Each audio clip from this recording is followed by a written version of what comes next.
Salut les devins, c'est Saikyo. Il est l'heure pour moi de vous proposer ma review des deux épisodes numéro 5 et 6 de l'anime Gegege no Kitaro, version 2018 bien sûr.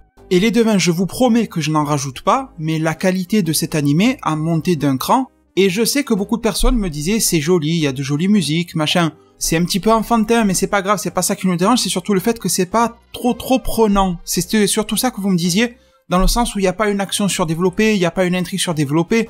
Il n'y a pas un truc qui va te dire, ouais, c'est un truc de fou ce qui se passe. Alors, est-ce que je peux vous dire que c'est un truc de fou ce qui se passe? Je sais pas, mais je peux vous dire que le rythme a vraiment augmenté, en particulier dans l'épisode 5. L'épisode 6 est un petit peu plus calme que le 5, mais ces deux-là démontrent la qualité de cette série-là. Je suis très content de pouvoir la découvrir aujourd'hui, plus de 50 ans après sa sortie originelle, parce que là, dans ces épisodes-là, on a eu des choses qui vous auront sûrement manqué, par exemple du combat de qualité, on en a eu en particulier dans l'épisode 5, des ennemis ou des protagonistes qui ressemblent à quelque chose, on en a eu aussi. Alors désolé, j'ai oublié les noms mythologiques, Kaminari, je sais plus quoi, enfin le chat dans l'épisode 6, je me rappelle plus, qui se transforme en monstre là. C'est pas bien grave parce que cet anime-là n'est pas forcément fait pour que tu t'attaches au personnage, mais plus pour que tu t'attaches aux situations. Un épisode, une situation. Ça me fait vraiment beaucoup penser, je sais que je me répète, mais à la série télé qui est finie maintenant, qui s'appelait Fringe. Elle avait fait beaucoup parler d'elle-même parce que la fin était quand même très bizarre. En même temps, c'est la même personne que celle qui a fait Lost qui a fait ça, donc fallait pas s'étonner sur la fin. Donc l'histoire en bref des deux épisodes, c'est quoi? Alors le 5, d'une manière un petit peu convenue, par le biais de Ratichon, etc., si vous avez vu l'épisode, vous savez de quoi je parle, il va arriver un yokai que j'ai trouvé très classe, je crois qu'il s'appelle le Kaminari, je suis pas sûr. Alors sur le visuel, pour te donner un exemple, pour te donner une référence, je trouve qu'il ressemble un petit peu aux démons japonais, les Tengu, si je dis pas de bêtises, avec un mélange de Ener dans One Piece, parce qu'il a les trucs dans le dos, désolé j'ai oublié le nom, comme les Sharingan et tout ça, et en plus de ça, comme Ener aussi, il est capable de manipuler, créer l'électricité, donc je pense qu'ils ont la même référence mythologique que Ener. Et à cela, vous y ajoutez des pouvoirs de Nagato ou de Pain dans Naruto Shippuden, c'est-à-dire que le mec te crée quelque chose qui est, comment il l'appelait en VF, l'astre céleste, un truc comme ça, en tout cas, le Shibaku Tensei, la grosse boule, l'espèce de météorite, Madara l'avait fait aussi, qui est capable de tout aspirer vers elle-même. Ça permet un petit peu de sceller les choses là-dedans, et c'est une force d'attractivité gravitationnelle très puissante qui t'attire comme un aimant. Donc voilà, c'est un petit peu le mélange de tout ça, il est capable de tout ça, il est ramené par le biais de Ratichon, et c'est un petit peu le mauvais élément, même si je pense que Ratichon va être un petit peu une blague récurrente de la série. Vous avez été nombreux à me demander si j'avais bien remarqué que ce personnage-là, c'est la même voix et doublure vocale, alors comédien de doublage, que Piccolo. Oui, ne vous inquiétez pas, j'avais bien remarqué, je m'étais renseigné sur le staff avant de regarder l'anime en soi, donc je sais qu'il est doublé par lui. Il y a énormément de voix de Dragon Ball, tout simplement dans Gegege no Kitaro, et c'est même drôle d'entendre Piccolo qui chante. Il chante la même chanson que celle qu'il y a dans l'opening Gegege machin, et puis il a quand même, on sent en fait, ce que je veux dire, la qualité vraiment de l'acteur, du comédien, c'est-à-dire que la voix de ce gars-là, alors tu entends par moments que c'est la voix de Piccolo, forcément c'est un petit peu le même timbre de voix, mais c'est quand même placé sur un ton très différent, dans le sens où il a une voix beaucoup plus grave, beaucoup plus sérieuse quand il fait Piccolo, et là il avait une voix par moments assez légère, et tu sens que le mec prend vraiment son rôle à cœur et qu'il le joue en essayant de doser parfaitement sa voix par rapport au personnage qu'il interprète, et ça c'est vraiment bien foutu. J'ai pas l'impression d'entendre Piccolo dans Gegege no Kitaro, j'ai l'impression d'entendre un acteur qui fait son job de doublage, et ça c'est bien. Bon, sinon, les devins, du côté de l'intrigue, c'était quelque chose de beaucoup plus basé action, moins que la réflexion, et tant mieux parce que l'épisode 6 c'est l'inverse. C'est un peu moins d'action et plus de réflexion, donc ça équilibre un petit peu les choses. Et là, c'était vraiment pour s'en mettre plein les yeux, parce que l'intrigue est assez basique. Ratichon, veut se faire des sous. Du coup, ce qu'il va faire, c'est qu'il va manipuler ce yokai, qui à la base est très impressionnant, mais il va arriver un petit peu à le manipuler psychologiquement, pour en faire de lui un truc, un truc de bas étage, se servir de l'électricité qu'il produit, pour la fournir à bas prix à toute la ville, et Ratichon va s'enrichir là-dessus. Bon, me demandez pas comment, pourquoi un yokai va accepter cela, mais ils se sont débrouillés. Faut se rappeler que même si Gegege no Kitaro traite de sujets type paranormal, c'est diffusé à la même case horaire et même jour que Dragon Ball Super, donc c'est pour exactement le même public. On ne peut pas aller trop loin non plus dans le paranormal et dans les choses qui font peur, faut quand même donner un minimum de côté enfantin à la chose, et c'est compréhensible et normal, il en faut bien pour tous les goûts. Donc voilà, l'intrigue de base c'est ça, et bien sûr de l'autre côté, Kitaro n'est pas content. Au final, quand j'ai vu le premier épisode, je pensais que Ratichon serait genre un méchant et qu'on n'en entendrait plus parler. Au final, Ratichon, c'est peut-être un anti-héros, est-ce que je peux le dire comme ça, je ne sais pas, vu qu'il est un petit peu débile. Mais c'est aussi une espèce de gag récurrent, parce que le mec, peu importe les dégâts qu'il va causer, il ne se calmera jamais dans sa quête d'argent. Le mec adore l'argent, l'or, la richesse, machin, c'est ce qu'il recherche. Mais il n'y arrive jamais. C'est un petit peu le Scrat de l'âge de glace qui veut toujours la noisette, il n'y arrive pas. Lui, il veut la richesse, des fois il l'atteint pendant 5 minutes, mais il n'y arrive pas, il la perd. Voilà, c'est pareil.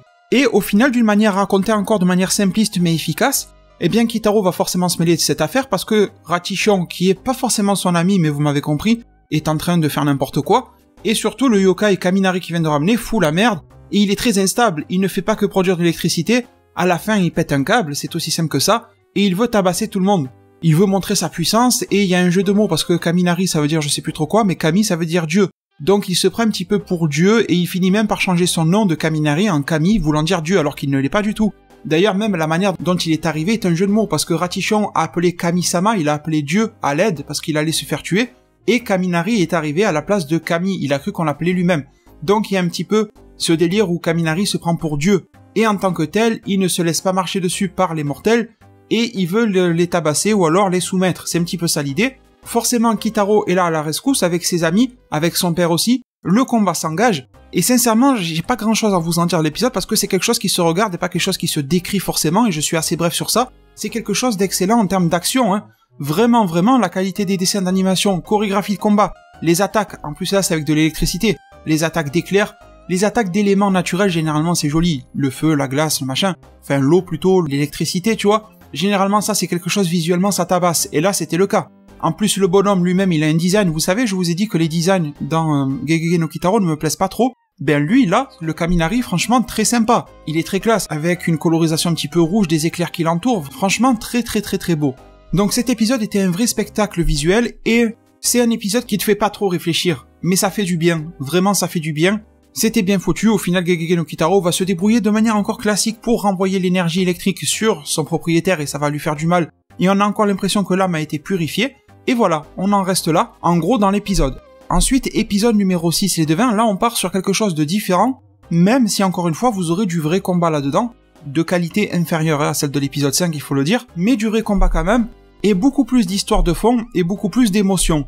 Alors l'émotion c'est quelque chose de subjectif, j'ai été plutôt touché par ça, parce que même si je n'ai pas connu de situation similaire à celle-ci, c'est quand même quelque chose qui parle à toutes les personnes qui ont eu des problèmes de solitude, qui ont des problèmes familiaux, des choses comme ça. Moi je suis plutôt touché par ces choses-là, même beaucoup, donc c'est quelque chose qui m'a beaucoup parlé émotionnellement. Après, même si vous avez jamais vécu ça, vous pouvez quand même être touché, c'est pas parce que, regarde, moi j'ai jamais été atteint de famine, j'ai jamais eu ce problème-là, et voilà, j'en suis très reconnaissant, mais ça ne m'empêche pas d'avoir le cœur torturé quand je vois de jeunes enfants par exemple, ou des êtres humains en général, qui meurent de faim quelque part, tu vois. L'un n'empêche pas l'autre. Tout ça pour vous dire que si vous matez l'épisode et que vous avez jamais été atteint par ce genre de problème dans votre vie, ça va quand même vous parler. Normalement, si vous avez un minimum de cœur, vous allez dire, ça, ce genre de situation, mis à part le côté yokai, arrive dans la vraie vie. La solitude des personnes âgées, la solitude des personnes jeunes tout court, enfin des gens tout court, le fait que l'on essaie de combler sa vie par un animal, par des occupations, etc., histoire de ne pas trop ressentir cela. Il y avait beaucoup de messages implicites dans l'épisode que j'ai beaucoup aimé,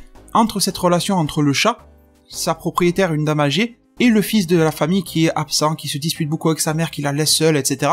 Donc ça, voilà, ça ramène beaucoup de thèmes, la fin de vie, la vieillesse, etc. Les relations intergénérationnelles, cet épisode était très chargé en messages et il était très bien fait, même si je trouve que sa finalité est assez triste, parce qu'au final, on s'attache beaucoup au personnage du chat qui est un yokai en fait. Celui-ci se prend pour un chat, mais en réalité, c'est un yokai qui peut se transformer même en une espèce de gros chat, mais vraiment qui fait peur, on va dire, qui est capable de se battre avec un ours, hein, pour vous dire la vérité des choses. Sauf que dans sa vie où il est sous forme de petit chat et tout ça, eh bien, en fait, c'est un yokai qui a pour but d'absorber l'énergie des humains.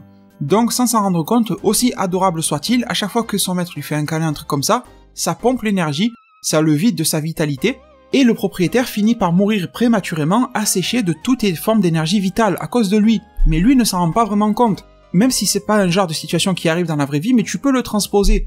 Parce qu'il y a souvent des situations où tu as de gros dilemmes. Là, la situation, c'est que le chat, le yokai plutôt, il appelle même sa propriétaire maman, pour vous dire, et elle le considère comme un enfant étant donné que le sien l'a délaissé. Donc il y a cette relation qui existe vraiment dans la vraie vie, et donc le but de ces deux êtres qui se sont trouvés, même s'ils sont pas de la même espèce, un qui est terrien, qui est humain, et l'autre qui est un animal, et en plus c'est un yokai, mais ils se sont trouvés. Tu vois, il y a eu la connexion, et donc le but c'est qu'ils ne se lâchent plus, ils partagent leur vie ensemble. Sauf que, ils tuent la personne auprès de qui il reste, donc il faut qu'ils s'en éloignent. Soit tu lui fends le cœur et ça va la faire mourir prématurément parce que la psychologie, le stress, etc., la solitude dans laquelle elle va revivre va la tuer petit à petit. ou alors tu restes avec et petit à petit tu la tues parce que tu lui pompes l'énergie. Et ce genre de situation très complexe dans laquelle il y a des éléments positifs et négatifs, surtout négatifs, peu importe le choix que tu feras, malheureusement, désolé de vous le dire comme ça, mais on y est tous confrontés, on y sera tous confrontés plus tard dans notre vie. Et je suis sûr que vous avez tous déjà vécu un exemple comme ça. Pas avec votre chat, mais un truc dans la vie en général.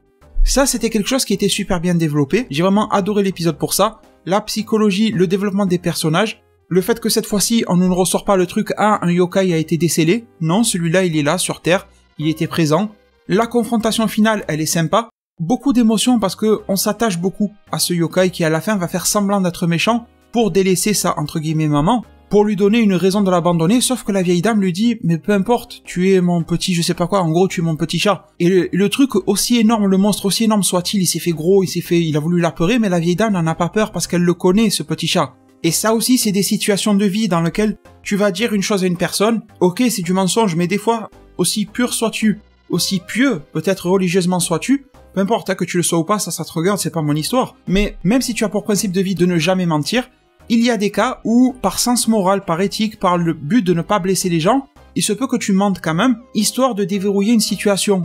Attention, je ne dis pas de mentir pour arranger ses effets personnels, pas pour avoir plus d'argent sur ton compte ou quoi. Je parle de mentir pour ne pas faire de peine à la personne, etc. On l'a tous plus ou moins fait. Faut arrêter de se cacher les choses. Parce qu'on s'est dit qu'un petit mensonge allait éviter de grands problèmes. Et là, je parle pas du mec qui ment à sa femme, qui l'a trompé, non.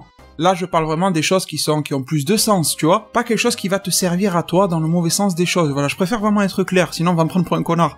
Mais bon, vous m'avez compris, j'en suis sûr. Et du coup, c'était ça, beaucoup de psychologie, avec aussi des combats intéressants. On a eu Kitaro contre le yokai sous forme de monstre. On a eu le yokai qui s'est battu contre un ours d'une manière assez stylisée. On a eu certains plans assez sombres dans lesquels certains personnages, anciens propriétaires du chat, se sont retrouvés en train de mourir. Des trucs assez stylisés, ça fait un petit peu film d'horreur. Sauf qu'au final, le chat ne sait même pas qu'il est le coupable, tu vois. Donc, grosse mise en scène sur cet épisode-là. La période où le chat marche sous la pluie, qu'il cherche un espèce de nouveau compagnon, il a cru trouver comme compagnon le petit oiseau, mais finalement, lui, il a une mère, donc il s'en fout. J'ai trouvé encore que c'était très Disney, façon Disney, ça, pour nous montrer, nous mettre au cœur de la solitude et de ce que ça implique comme mot. Et j'ai trouvé que l'épisode, dans sa finalité, il était triste, et j'ai pas bien compris la fin de l'épisode, alors si vous l'avez vu, n'hésitez pas à venir m'en parler et me dire ce que vous avez compris, parce que moi, j'ai rien compris. Alors, la fin de l'épisode, le chat va partir loin, avec le cœur brisé, et sa maîtresse aussi aura le cœur brisé. Ils se sont compris qu'il fallait plus rester ensemble, sinon ça allait la tuer. Dans le sens animé pour enfants, ben ça me fait un peu penser à la fin de l'arc Mirai Trunks dans laquelle tout était triste, et ben là, on n'a pas pu sauver les gens, il n'y a pas le héros qui a pu les sauver. On n'a rien pu faire pour ces pauvres gens, pour cette pauvre bête, ce pauvre yokai. Je m'attendais à la limite que le yokai, eh bien Kitaro lui dise, viens avec moi dans le monde des yokai, tu vas vivre là-bas, tu seras mieux traité, ce sera ton monde, quoi, au moins ça. Non, le mec, le chat, quoi, il continue de errer dans le monde des vivants. D'ailleurs, on n'a pas trop expliqué comment ça se fait que ce chat était visible des humains, mais étant donné que sa capacité est de s'approcher des humains pour pomper l'énergie, il se peut qu'il ait la capacité d'en être visible comparé aux autres. Je pense que ça s'explique. Mais l'épisode se finit avec beaucoup de peine et de chagrin, avec les séparations, et à la fin, eh bien, t'entends comme une espèce de clochette, donc clochette de collier de chat, je suppose. Le chat, en plus, quand il marchait, j'ai pas bien compris le message, il était en train d'enlever son collier, et t'as Kitaro qui, quand il entend ça, il regarde vers la montagne, enfin la colline je sais pas quoi, là où le bruit de clochette a résonné, il regarde, il est intrigué, et puis il baisse la tête, il se casse. Alors, est-ce qu'il faut comprendre un truc super triste du genre le chat, le yokai s'est suicidé? Est-ce qu'il faut comprendre qu'il a remis le collier pour aller hanter d'autres personnes? Est-ce qu'il va revenir? J'ai absolument rien compris, j'espère qu'il s'est pas suicidé, parce que là c'est vraiment un drôle de message qui est adressé aux enfants. C'est une histoire valable, hein, des gens qui se suicident, une histoire et tout ça, je dis pas qu'il faut pas traiter de ça. Mais ça m'étonne qu'ils traitent de ce genre de choses, alors je veux pas m'avancer à le confirmer. Dites-moi vraiment dans un commentaire ce que vous avez compris par rapport à ça m'intéresserait énormément. Vous avez compris que j'ai été vraiment séduit par ces épisodes-là. La semaine prochaine, on nous promet un épisode sur un train fantôme, ça va être pas mal. D'ici là, merci énormément pour tous vos soutiens continuels. Prenez surtout très bien soin de votre futur, et à plus pour le prochain Zard Divinatoire.